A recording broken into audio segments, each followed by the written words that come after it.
Elle éclaire ta vie, illumine tes nuits, le remède qui guérit, la clé du paradis. Alhamdulillahi Rabbil Alameen, wassalatu wassalamu ala sayyidil mursalin, sayyidina Muhammadin wa ala alihi wa sahbihi at-tayyibin at-tahirin. Louange à Allah, le Seigneur des mondes, que l'honneur et l'élévation en degrés soient accordés au maître des messagers, notre maître Muhammad sallallahu alayhi wa sallam, ainsi qu'à ses proches parents musulmans et à ses compagnons bons et purs. Chers auditeurs, chères auditrices, assalamu alaykum wa rahmatullah. Nous allons aborder aujourd'hui, incha'Allah, une question très importante du livret intitulé « La croyance des musulmans ». Cette question est la suivante. Quelle est la signification détaillée du verset « Lam yalid wa lam yulad » de Souratul Ikhlas? Inch'Allah, nous allons répondre. Mais d'abord, pourquoi cette sourate a-t-elle été appelée Souratul Ikhlas? Les savants ont dit parce que celui qui a cru correctement en sa signification sera sauvé du séjour éternel en enfer. Regardez cette sourate éminente, qui pourtant ne comporte pas beaucoup de lettres. Combien est importante sa signification. Cette sourate s'appelle aussi Souratul Wahdaniyya, la sourate de l'unicité, parce qu'elle enseigne que Dieu est unique et qu'il n'a pas d'associé. Parmi ces noms, il y a aussi Souratul Ma'rifa, la sourate de la connaissance. Ils ont dit parce que celui qui a eu pour croyance sa signification, il aura connu Dieu. Donc Souratul Ikhlas comporte beaucoup de significations de l'exemption de Dieu de toute imperfection, de son unicité et de sa glorification Azza wa Jal. Et ce verset, Lam yalid wa lam yulad, dont la signification en français est « il n'engendre pas et il n'est pas engendré », fait partie de cette sourate. Quelle est la signification de ce verset et de cette sourate en général? On va y répondre, incha'Allah, en disant que le sens du verset « Lam yalid wa lam yulad » c'est de nier que Dieu ait une origine ou qu'il soit lui-même une origine pour autre chose. Donc la phrase dit en français « il n'est pas engendré ». Il n'est pas engendré. C'est la signification en français de la parole « walam yulad ». Elle n'est pas seulement dans le sens de l'enfantement, mais elle signifie aussi le fait qu'une chose découle d'une autre chose. On nie cela au sujet de Dieu. Ou encore qu'une matière engendre une autre matière. On nie cela au sujet de Dieu. Dieu n'est pas une matière et il n'est pas concerné par cela. On ne dit pas au sujet de Dieu qu'il a pour origine telle chose, ni qu'il est lui-même l'origine de telle autre chose. Bien sûr, il est le créateur de toutes choses, mais on ne dit pas que les créatures seraient issues de Dieu, ni qu'elles seraient une partie de Dieu, ni que Dieu s'incarnerait dans ces créatures. Pas du tout. Quand on parle des créatures, on dit telle chose est créée à partir de l'eau. Elle a pour origine l'eau. Telle chose est créée à partir du feu. Elle a pour origine le feu. Telle chose est créée à partir de lumière. Elle a pour origine la lumière. Cela veut dire qu'une telle chose, elle a existé à partir de telle autre chose. Son origine, c'est cette autre chose-là, c'est une matière. Mais Dieu est exempt de tout cela. Il n'engendre pas et n'est pas engendré. Il n'est pas lui-même une matière qui serait l'origine des créatures, qui engendrerait les créatures, et lui-même n'est pas engendré, c'est-à-dire il n'est pas issu d'une origine. Donc Allah ne s'incarne pas dans les créatures, c'est-à-dire qu'il ne se mélange pas avec les créatures. L'incarnation dans quelque chose ou le mélange avec quelque chose est une caractéristique des créatures. Tu vas diluer du sucre dans de l'eau. Cela est une preuve que ce corps, qui est le sucre, s'est mélangé avec l'autre, qui est l'eau. Il s'est dissous dans cet autre. Celui qui s'incarne ou qui se dissout dans autre chose a des semblables innombrables. Donc, revenons au verset. Il y a 4 principes fondamentaux que les savants ont établis à partir de ce verset. Lam yalid wa lam yulad. Le premier, Dieu ne s'incarne pas dans les créatures. C'est-à-dire, il ne s'incarne pas dans les endroits ni dans les corps. Le deuxième, et rien ne s'incarne en lui. C'est-à-dire, aucun attribut n'entre en existence en lui. Le troisième, rien ne se détache de lui, ni ne se sépare de lui. En effet, Dieu n'est pas une substance. C'est cela le sens de lam yalid. Il n'engendre pas. Donc, il ne se divise pas. Il ne se partitionne pas. Il n'est pas un corps qui se diviserait. Il n'est pas un tout d'où se décomposeraient des parties. Voilà pour le troisième principe. Et pour le quatrième, et il n'est pas issu de quelque chose. Dieu n'est pas issu de quelque chose. C'est-à-dire que Dieu lui-même, on ne dit pas de lui qu'il se détache de quelque chose et donc il n'est pas une partie d'un tout. On ne dit pas qu'il a une origine. Donc je répète, écoutez bien, chers auditeurs, ces 4 règles de base déduites par les savants à propos de Dieu à partir de ce verset. Dieu ne s'incarne pas dans les créatures. Rien ne s'incarne en lui. Rien ne se détache de lui et il n'est pas issu de quelque chose. C'est pour cela que celui qui croit que Dieu est un corps n'a pas connu Allah. Parce que le corps se divise en parties. Et Allah, la division, lui, est impossible. Elle est impossible à son sujet, car il n'est pas un corps. De même, n'a pas connu Dieu celui qui a cru en l'incarnation au sujet de Dieu. Parce que l'incarnation est une fausse croyance, c'est un égarement. Qui a rapporté l'unanimité sur la mécréance de ceux qui ont pour croyance que Dieu s'incarne dans les choses?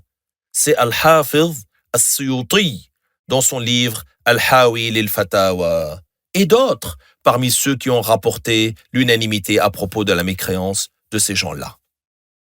Donc, Dieu, rien ne se détache de lui, ça on l'a expliqué, et rien ne s'incarne en lui. Donc ça c'est le deuxième principe, rien ne s'incarne en lui, c'est-à-dire aucun attribut ne survient en lui. Allah Ta'ala est exempt de cela. L'entrée en existence d'un attribut est une preuve que l'être qui a cet attribut est entré lui-même en existence. Tout être à qui advient un attribut qu'il n'avait pas, lui-même, il est entré en existence, il est créé, son existence a un début. C'est pour cela que le Cheikh Abdullah, rahimahullah ta'ala, avait dit dans le Mukhtasar, du fait que l'exemption de début a été confirmée pour l'être de Dieu, il est obligatoire, selon la raison, que ces attributs soient également exempts de début, parce que l'entrée en existence de l'attribut implique l'entrée en existence de l'être qui a cet attribut. Remarquez maintenant, si on bouge la main, cela veut dire qu'il y a un mouvement qui est survenu pour notre main, et c'est une preuve que notre main elle-même est entrée en existence, elle est créée. Tout être auquel il arrive un nouvel attribut, lui-même, il est entré en existence. Son existence a un début. C'est pour cela que Dieu, il est impossible qu'une chose s'incarne en lui, car l'entrée en existence est impossible au sujet de Dieu. Allahu tabaraka wa ta'ala est éternel. Notre maître Ali al-Khawas, qui était le cheikh de Abdul Wahhab al-Sha'rani, faisait partie des soufis véridiques, que Dieu lui fasse miséricorde. Ali al-Khawas, qu'est-ce qu'il disait? Il disait, il n'est pas permis de dire que Dieu est dans tous les endroits. Et c'est vrai. Parce que celui qui est dans tous les endroits, il est comme l'air, il a des semblables innombrables. Allah est exempt du fait d'occuper un endroit et de s'incarner dans les endroits. Donc la croyance de Ahl-Sunnah wal Jama'a à propos de Dieu Azza wa Jal, c'est que Dieu existe sans endroit. Revenons maintenant à la sourate. Quelle était la cause de la révélation de Surat al-Ikhlas? La cause est qu'il y a eu un groupe de non-musulmans qui sont venus voir le prophète, sallallahu alayhi wa sallam. Ils lui ont dit, Sif lana rabbak, décris-nous ton Seigneur, celui que tu adores. Alors, il fut révélé au prophète Muhammad, sallallahu alayhi wa sallam, cette sourate. Qul huwa Allahu ahad, Allahu samad, lam yalid, wa lam yulad, wa lam yakul lahu kufuwan ahad. Donc le prophète, sallallahu alayhi wa sallam, il leur a récité la sourate. Et qu'est-ce qu'il leur a dit? Hazihi sifatu rabbi azza wa jal. Ce qui veut dire en français, voici les attributs de mon Seigneur azza wa jal.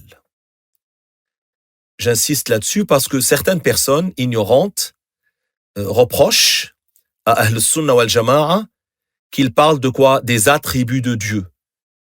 Ceux qui nous reprochent l'enseignement des attributs de Dieu et de l'exemption de toute ressemblance avec les créatures, on leur répond, regardez ici ce qu'a dit le prophète, sallallahu alayhi wa sallam, Hazihi sifatu rabbi. Voici les attributs de mon Seigneur, azza wa jal. Le mot sifa, attribut, existe donc dans le hadith. Nous disons cela car il y a des gens qui renient le fait d'utiliser le terme attribut au sujet de Dieu. A'oudhu billah. En résumé, Allah est exempt de toute ressemblance avec ses créatures. C'est pour cela que Qul huwa Allahu ahad signifie, dit au Muhammad, que Allah est ahad, c'est-à-dire que Dieu n'est pas un corps composé de parties et qui serait alors divisible. Non, Dieu n'est pas un corps. Il n'est pas composé de parties. Il ne se partitionne pas et il ne se décompose pas. Allahu samad signifie qu'il n'a pas besoin des créatures. Il n'a besoin de rien. Et tout autre que lui a besoin de lui. Lam yalid wa lam yulad.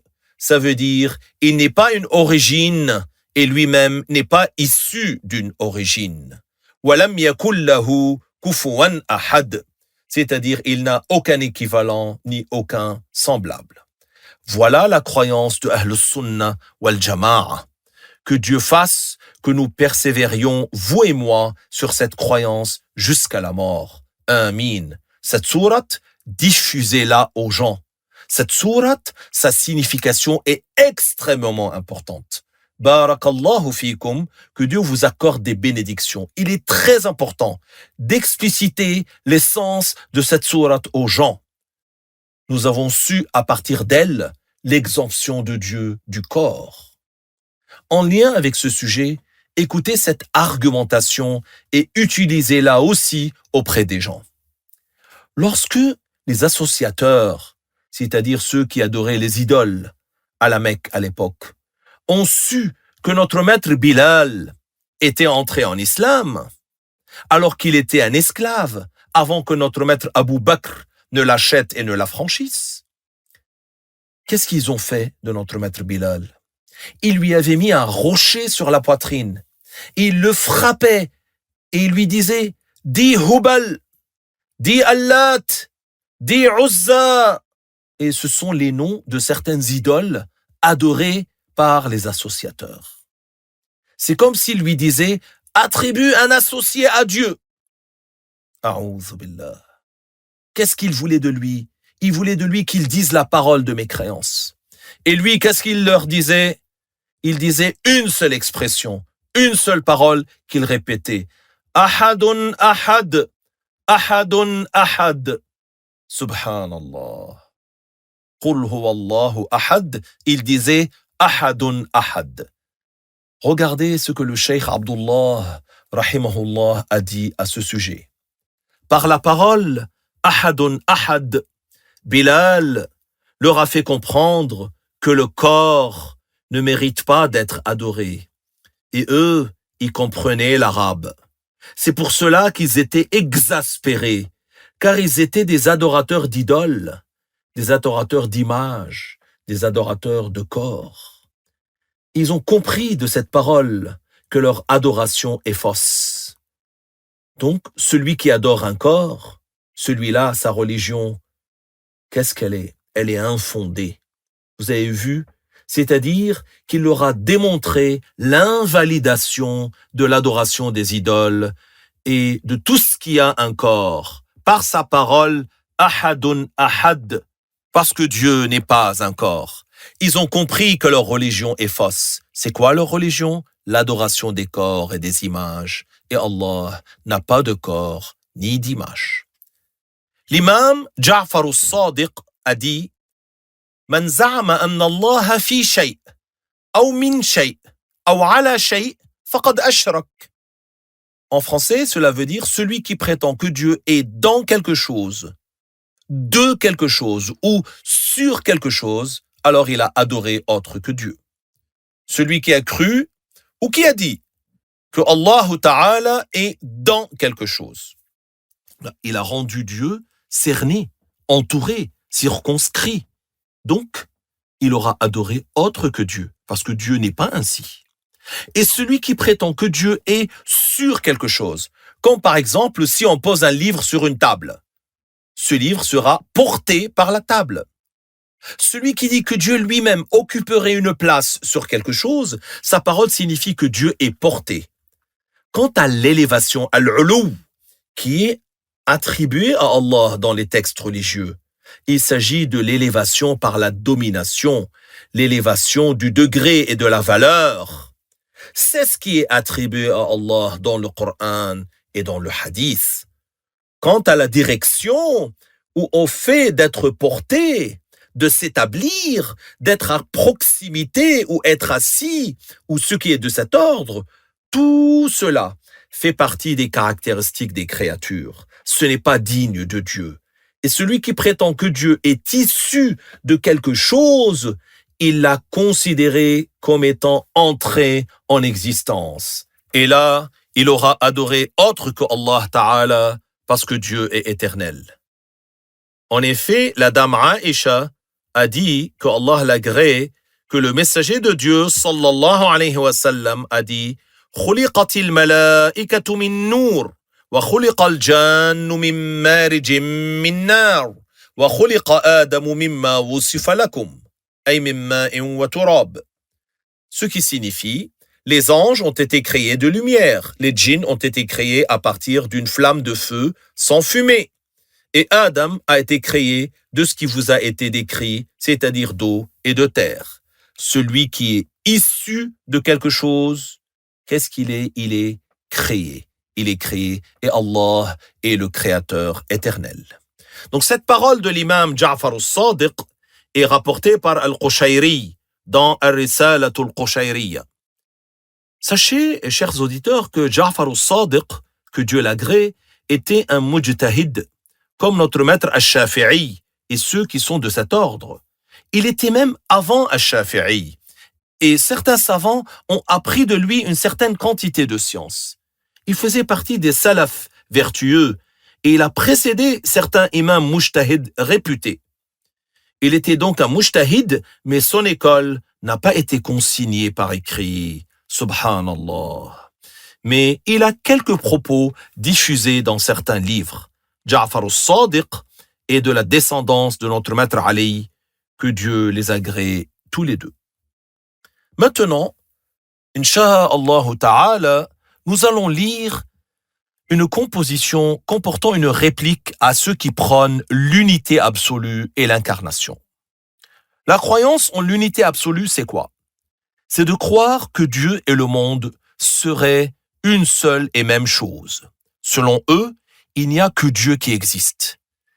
Et les créatures ne seraient en fait que des manifestations de Dieu lui-même. A'oudhu billah. Ils disent, toi tu es Dieu.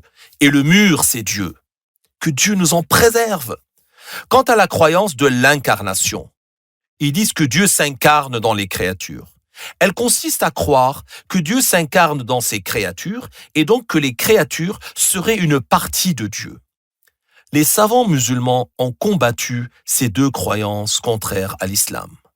Parmi les savants qui ont mis en garde contre ces croyances, il y a le cheikh Baha'u'ddin al-Rawwas. Ce cheikh faisait partie des grands rifa'iyya vertueux. Al-Rawwas est très souvent cité dans les madih. Certains de vous ont dû sûrement entendre parler de lui.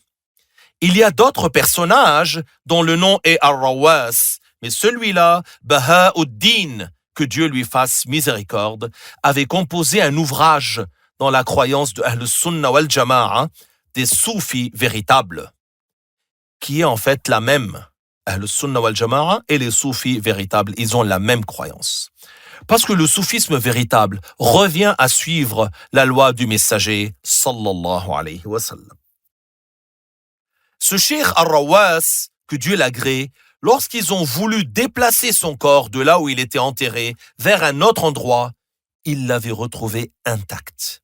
Il s'était écoulé plusieurs dizaines d'années et ils l'ont trouvé intact, que Dieu lui fasse miséricorde. Donc le cheikh Al-Rawwas avait composé des vers de poésie pour répliquer à ceux qui croient que Dieu et le monde sont une seule et même chose, ou qui croient que Dieu s'incarne dans le monde. Alors écoutez ce qu'il a dit dans ces belles paroles. Da' wahma ahli al-wahdati al-mutlaqa. Ça veut dire délaisse l'illusion des gens de l'unité absolue. Ça veut dire ne suis pas leurs paroles. Ne suis pas ceux qui prétendent que Dieu et le monde ne font qu'un. Wafham rumuz al-jam'i wa tafriqa. Ça veut dire et comprends l'essence de l'union et de la différenciation. C'est-à-dire, tu dois différencier entre le créateur et la créature. Il est interdit de croire que Dieu et le monde sont une seule et même chose. Il faut croire que Dieu est différent des créatures. C'est une obligation. Kullu ittihadin hukmuhu batilun. Toute union de ce genre, son jugement est invalide. Cela veut dire que celui qui croit que Dieu s'unit avec le monde, c'est-à-dire que Dieu et le monde sont une seule et même chose, cela est un égarement.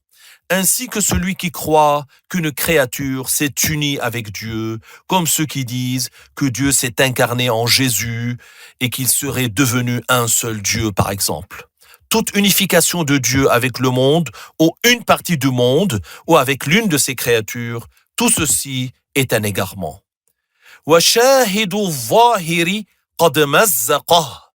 Ça veut dire, et les preuves constatées ont détruit cette prétention.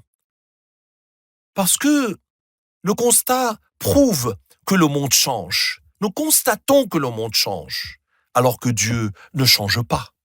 Et ce constat détruit cette fausse croyance. Il l'annule et démontre son invalidité. Man ghayyara al-ayyamu ahwalahu. Celui pour qui les jours ont changé son état.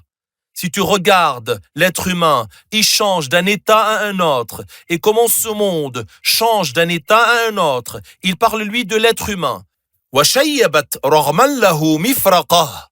Et qui ont fait blanchir ses cheveux malgré lui. Oui, l'être humain constate en lui-même les signes comme quoi il change. Par exemple, que voit-il sur ses cheveux? Qu'ils étaient noirs au début, puis ils deviennent blancs. Cela indique quoi? Le changement.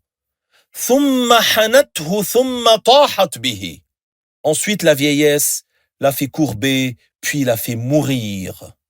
Et oui, il a commencé à courber le dos avec le temps, et ça arrive à beaucoup de gens. Cela aussi indique le changement et l'impuissance. Puis il meurt. Sous le sol, enseveli, dans une tombe fermée. Et oui, il est descendu sous terre. Et celui qui, de son être, à chaque instant, il a besoin, il est dans le besoin. لِثَوْبِهِ وَالْخُبْزِ وَالْمَلْعَقَةِ, de ses vêtements, de son pain et de sa cuillère. En fait, la cuillère ici, c'est un symbole pour désigner la nourriture. Il a besoin de manger, il a besoin de se vêtir. يَبُولُ مَقْهُورًا وَتَلْوِيبِهِ. Il urine par contrainte, car son corps en sueur l'oblige. لِنَوْمِهِ جُثَّتُهُ الْمُعْرَقَةِ, de se lever de son sommeil pour y aller. En fait, il se lève de son sommeil pour aller uriner. Subhanallah. Aussi fort que soit l'être humain, même s'il possède le monde entier, lorsqu'il vient le moment d'uriner, il ne peut pas s'en empêcher. Il lui est indispensable même de se lever du lit. Ceci est une preuve d'impuissance, effectivement. يَكُونُ عَيْنَ اللَّهِ عَزَّ اسْمُهُ. Ne ferait-il qu'un avec Dieu lui-même, qui est tout-puissant? Voilà. Comment cet être-là, qui est sujet à tant de changements, pourrait-il être Dieu lui-même? Pas du tout. Ceci est impossible. C'est-à-dire que toutes ces variations dont il parle, que subit l'être humain, il mange, il a faim, il a soif, il ne peut s'empêcher d'uriner, il change, il meurt, il sera enseveli sous terre. Une telle créature serait-elle Dieu? Absolument pas. Hasha wa dha min danasi zandaqa. Absolument pas. Et ceci fait partie de la vermine de l'irréligion. Oui, ceci est une irréligion. On peut dire aussi incrédulité. Le mot az-zandaqa en arabe, c'est l'opposé de la religion. Tout ce qui est contraire à la religion, on l'appelle irréligion. Et parfois, on utilise ce terme pour celui qui ment au sujet de la religion. On dit il est zindiq. C'est-à-dire il dit des choses qui ne font pas partie de l'islam, mais en prétendant qu'elles font partie de l'islam. Que Dieu nous en préserve. ما وحد الله تعالى امرؤ معتقد بالوحدة المطلقة. Ça veut dire n'a aucunement cru en l'unicité de Dieu un homme qui a pour croyance l'unité absolue. N'est pas musulman celui qui croit que Dieu et le monde ne sont qu'une seule et même chose. Voilà pour aujourd'hui. Je vous retrouve, Inch'Allah, demain, chers auditeurs, pour la suite de ce programme très important. Merci pour votre écoute. Barakallahu fikum. Wassalamu alaykum wa rahmatullahi wa barakatuh.